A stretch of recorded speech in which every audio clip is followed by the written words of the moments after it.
فصل في بيان ما يحرم استعماله من الأواني وما يجوز.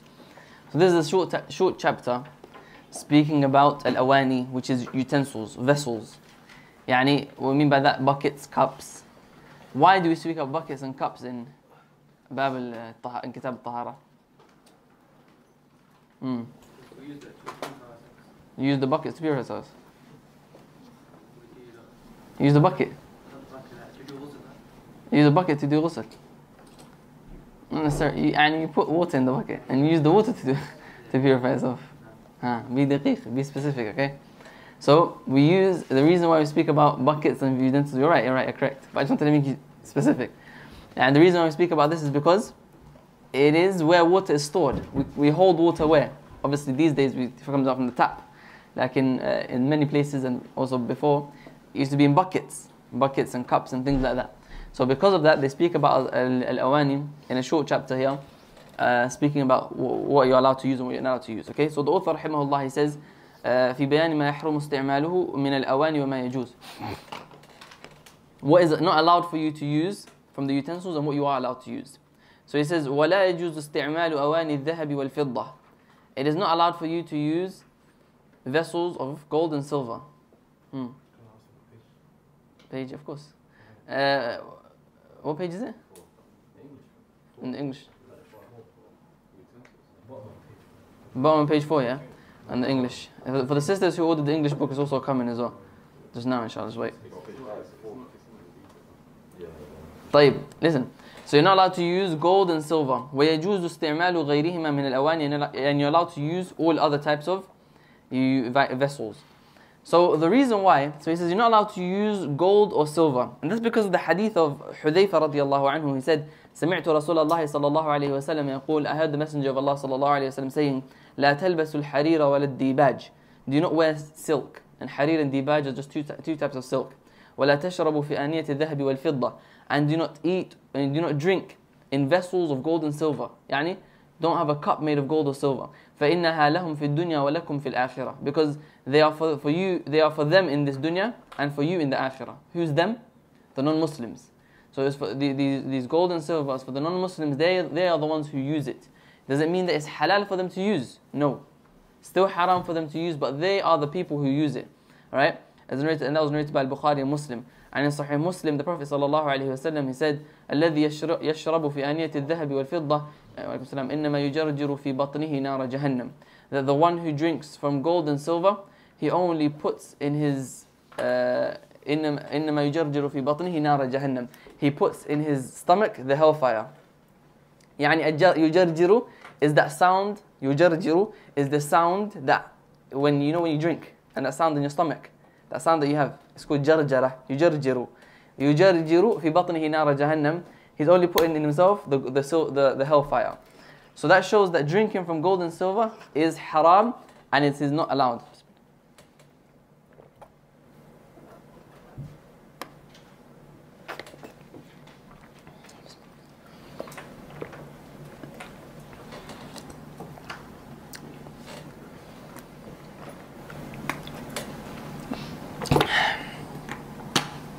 Now, so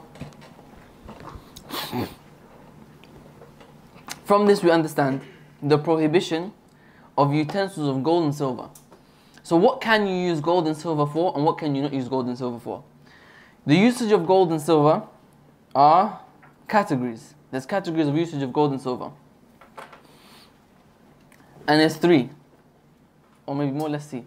Number one, the first usage of gold and silver is currency. And this is the origin of gold and silver. It is used as currency, buying and selling, coins. Before paper money, all the money that you used to use was gold and silver. It was nothing else. So, that's the first usage of gold and silver. Number two is, the second usage of gold and silver is al-qunyah. Is for just ownership, to keep your money somewhere, to keep it somewhere, to holding it. Then you have a bar of gold to save. And that's also allowed. The third usage of gold and silver that's also allowed is when there is a need. للحاجة, when there is a need. What do we mean by that? When you need to use gold and silver, for example, we have the hadith of the Prophet ﷺ when his cup broke. He mended it by getting gold or silver and fixing the cup with the gold and silver. So you're allowed to use gold and silver to fix things. Similarly, the companion whose nose was cut off, his nose, he made a new nose made of silver, of gold. Right? An example of that would be someone, his tooth broke. He's allowed to have a new tooth made of gold or silver. Or for example, the companions, when they used to have their sword, the handle, you know the handle that you hold, around it will be something to go around your hand. Okay? That will also be made of gold. Why? Because gold is soft. Gold is a soft metal. Okay, and it's not harsh on the body, on the hand, when they're holding it in battle. ولذلك Abdullah ibn Zubayr رضي الله تعالى عنهما, when he would be in battle, his hand he will be so harsh on the sword that he would not be able to open his hand after the battle.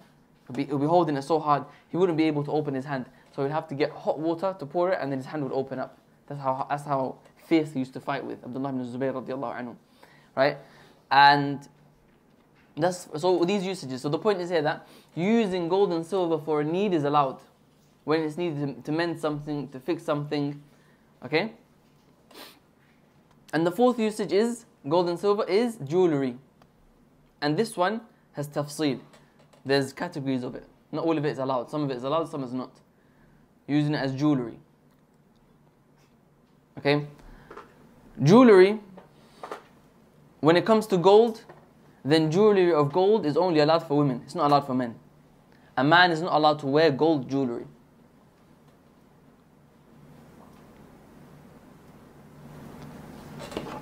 Number two is that a woman, she's allowed to wear gold jewelry according to the customs. Yani according to what's normal. What do I mean by that? She's allowed to wear something that's known, that is worn by women. For example, a ring. For example, earring. If it's normal in their society, nose piercing. If it's normal. Like, is a woman allowed to wear a t-shirt of gold? A t-shirt of gold, is that normal? That's not normal, therefore she's not allowed. You understand? So she's allowed to wear jewelry according to the customs. As for silver, then it's allowed for men and women according to the customs as well. What do you mean by according to the customs again? Known amongst people, and it's normal to wear that kind of jewelry. So a man, he's allowed to wear a silver ring, for example, because it's normal. And the Prophet ﷺ had done it. Like in our society, or in most societies, men are allowed to wear silver necklaces. They're not allowed. Only amongst the kuffar recently. Some Muslims recently have taken it. Like in generally, it's only amongst the kuffar. So therefore it wouldn't be allowed. Right? If it's not normal. You understand? What's the hikmah behind it being by the custom? We're gonna come to that, inshallah. What's the behind it? Only for women? Yeah, by following the customs. What if she wants to do something that's different? Because we know that they're not allowed to go against the customs in anything, in clothing. It's called shuhra. The principle is called shuhra. Yani you're not allowed to wear anything that goes against the customs of the people, that makes you stand out in a way that is shuhra. It's not allowed. What if she's in a house that say husband likes her to wear something? Yeah. It's different to that. No, that's in a house. Then it's not shuhra then. If it's outside, it's different. But yeah, then it's not shuhra in that case. طيب, that's for silver, for men, right? So these are the usages of gold and silver. All other usages of gold and silver are not allowed.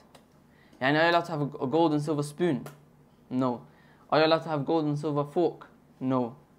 The majority of our forks are made of steel. And sometimes they're made of silver. This is problematic. You need to make sure that the forks that you're using aren't made of silver, especially in hotels. Some hotels, the forks and spoons are made of real silver. And a Muslim is not allowed to use that.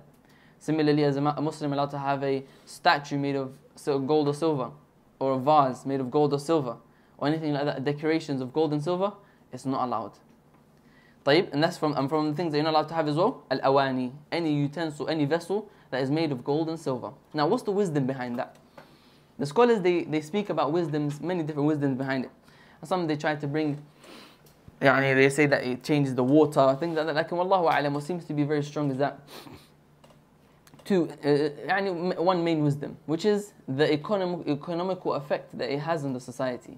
The economical effect that it has on society. Gold and silver is money.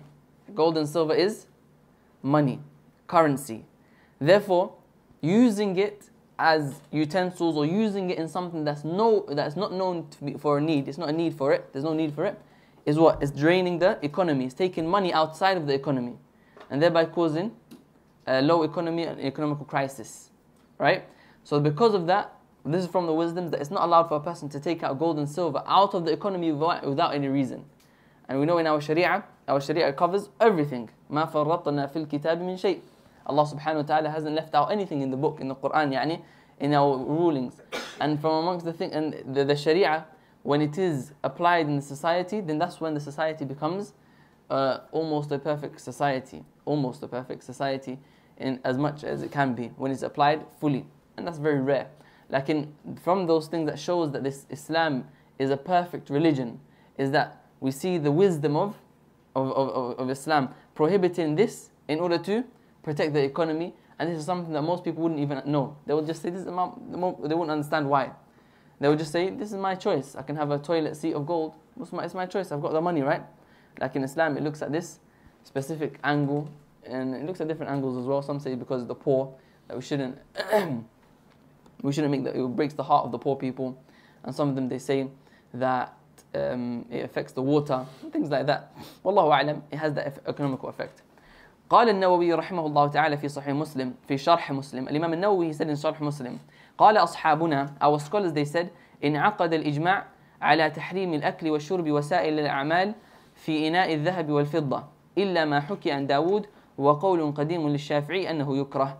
That there is ijma', there's no difference of opinion amongst the scholars, that it is not allowed for you to eat or drink or do anything else using vessels of gold and silver, except there is one scholar who went against that, and that is Dawood. Dawood who? Dawood al-Zahiri. Al-Zahiri. وَقَوْلٌ قَدِيمٌ لِلشَّافِعِي, and an old opinion of Imam al-Shafi'i. Lakin after that, there's ijma'. Wallahu subhanahu wa ta'ala alam. Then the author, he says, وَيَجُوزُ اسْتِعْمَالُ غَيْرِهِمَا مِنَ الْأَوَانِ. You're allowed to use any other type of utensils, even if they're expensive, ruby, emeralds, and it doesn't matter what type of vessels it is or what material it's made from, you're allowed to use it even if it's expensive. Wallahu subhanahu wa ta'ala alam. Because the reason why? Because the prohibition was only for gold and silver. How was it ijma' if Imam Shafi'i and Dawood, they don't disagree? How is it ijma' if Imam Shafi'i? Now, first of all, Imam Shafi'i qawlun qadim, the old opinion of Imam Shafi'i, meaning he changed his opinion. As for Dawood al-Zahiri, then some of the scholars, they mentioned that they don't consider sometimes the khilaf of the Zahiriyah. Some of the fuqaha, they don't consider the difference of opinion of the Zahiris, because they say that they have a lot of shadh opinions. Some of the scholars, they mentioned that. So that's why Imam al-Nawawi quotes that to be an ijma'. And even that sometimes, and you find that sometimes the Dawood al-Zahiri and Ibn Hazm al-Zahiri, both of them, they go against something that there's already ijma' on before them. Abu Dawud al-Zahiri came later, and before him there was ijma'. That's the reason why they quote it. And maybe it could be argued against, maybe, because Imam al-Nawawi rahimahullah, he does quote ijma' sometimes when there is no ijma'. Sometimes he does do that. Lakin wallahu a'lam, is there difference of opinion? According to Imam al-Nawawi, there's no difference of opinion. Wallahu a'lam.